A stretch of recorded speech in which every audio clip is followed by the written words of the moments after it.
Testing of Fuji Differential pressure transmitters. The units have been set to a calibration range of input signal from 0 to 1000 millibar of a square root type and an output of 4 to 20 milliamp. For testing, we add a 24-volt DC power supply, some pressurized air as input signal, and we also add a multimeter in order to measure the milliamp output.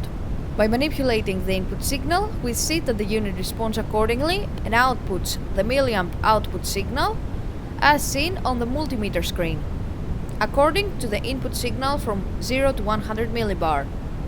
The unit has been set to a square root type, so we can see that it does not output the 4 to 20 milliamp in a linear way.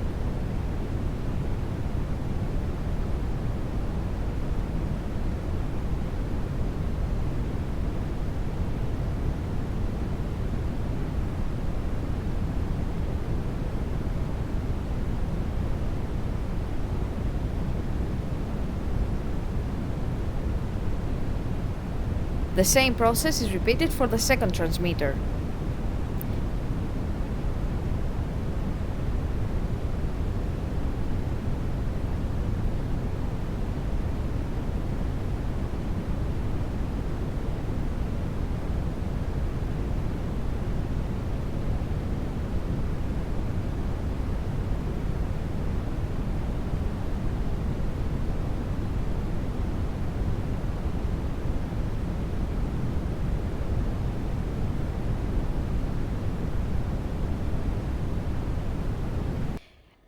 It is now clear that both differential pressure transmitters are working successfully and are ready to be delivered to the customer.